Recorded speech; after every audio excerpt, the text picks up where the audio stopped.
The phone slipped from my hand, clattering onto the hardwood floor with a sound like a gunshot in the quiet kitchen. Her words echoed in my skull, each syllable a shard of glass. I'm moving in with Derek.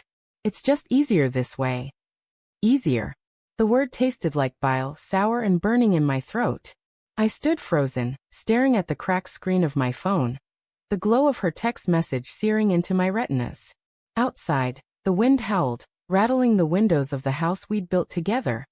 Our sanctuary, our promise. Now it felt like a mausoleum.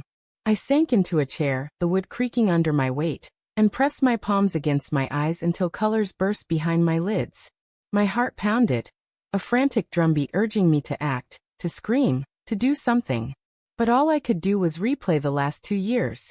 Every late-night conversation, every shared laugh, every touch that felt like it meant forever. How had I missed it? The signs were there, weren't they?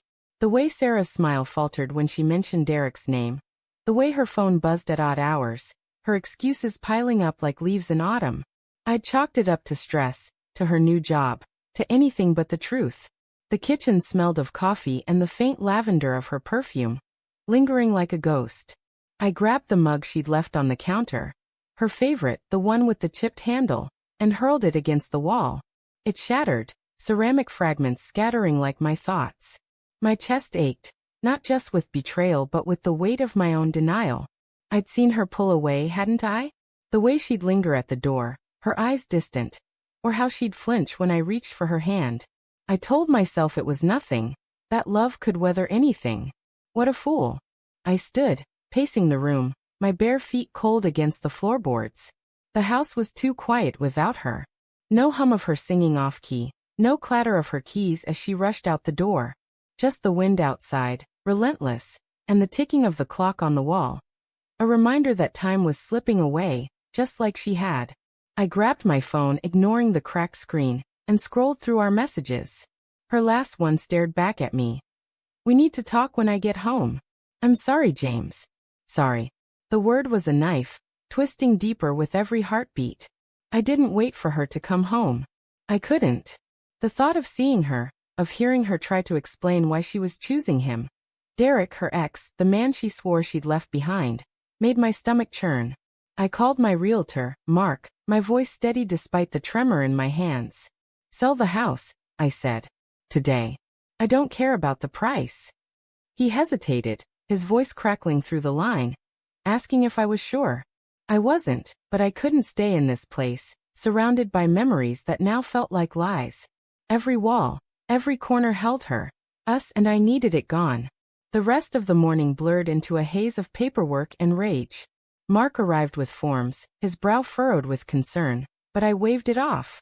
I signed where he pointed, my signature jagged and unfamiliar, like it belonged to someone else. The house, our home, was on the market by noon. A young couple, eager and unaware of the ghosts they'd inherit, made an offer within hours. Cash deal, quick close. I said yes without hesitation. The decision a reckless kind of relief, like cauterizing a wound. Sarah came home at dusk, her key scraping in the lock like a warning. I was in the living room, surrounded by half-packed boxes, the air thick with dust and regret. She froze in the doorway, her eyes wide, taking in the chaos. James, what the hell is this? Her voice was sharp, but there was a tremor in it, a crack in her armor. She looked smaller somehow, her auburn hair loose around her shoulders, her coat still buttoned against the autumn chill.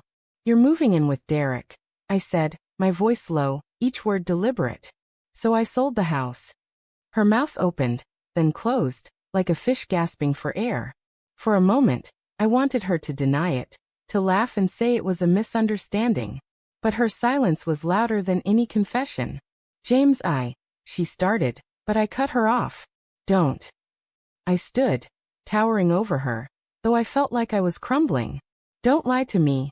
Not now. My hands shook, and I shoved them into my pockets to hide it. Her eyes glistened, but I couldn't tell if it was guilt or pity. Either way, it made me sick. She stepped closer, her boots scuffing the floor. I didn't mean for it to happen, she whispered, her voice breaking. Derek and we were just talking at first. Catching up. But then, she stopped, swallowing hard, and I felt the room tilt. like the ground was slipping out from under me. Then what? I snapped, my voice louder than I intended. You realized you still loved him? That I wasn't enough. The words burned, raw and jagged, tearing through the space between us. She flinched, and for a moment, I hated her. But I hated myself more, for believing in us, for thinking love was enough. It's not about you not being enough, she said, her voice barely audible. It's about me. I don't know who I am anymore, James. I thought I could be this person. The one who builds a life with you, who stays. But I'm lost. Her words hit like a slap, not because they were cruel but because they were honest.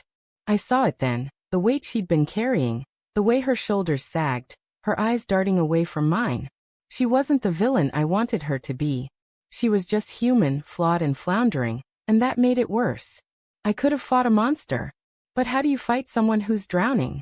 I turned away, staring at the fireplace where we'd spent countless nights curled up together. The embers long gone cold. When did it start? I asked, my voice hollow. I didn't want to know, but I needed to. Needed to understand how long I'd been blind.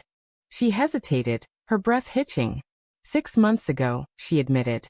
After that work conference in Chicago. He was there, and we talked.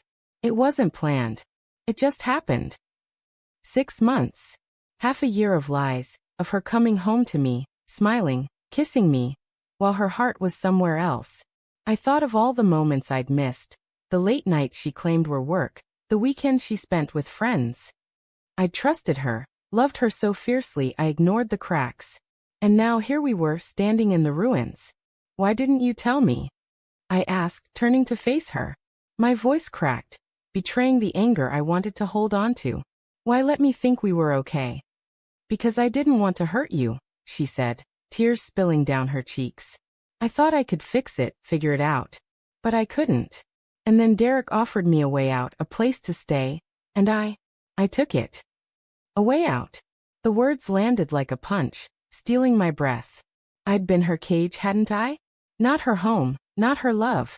Just a weight she couldn't bear. I wanted to scream, to beg her to stay, to fight for us. But what was there to fight for? A love that was already gone? I grabbed a box, shoving books into it with more force than necessary. The house is sold, I said, not looking at her. You've got a week to get your stuff out. My voice was cold, final, but inside I was shattering. She didn't move, didn't speak, just stood there, her sobs filling the silence like a requiem. That night, I slept in the guest room, the bed unfamiliar and too big without her. I dreamed of her laugh, her touch, the way she used to look at me like I was her whole world. When I woke, the ache was worse, a hollow thing that gnawed at my bones. I packed the rest of my things, leaving behind anything that reminded me of her. The photos, the throw blanket she loved, the life we'd planned. A week later, the house was empty, the sale finalized. I stood on the front porch one last time, the key heavy in my hand. The wind was quieter now, the air sharp with the promise of winter. I thought of Sarah, probably unpacking in Derek's apartment, starting over. And me? I was starting over too, but not with hope, just with the weight of a truth I couldn't unlearn.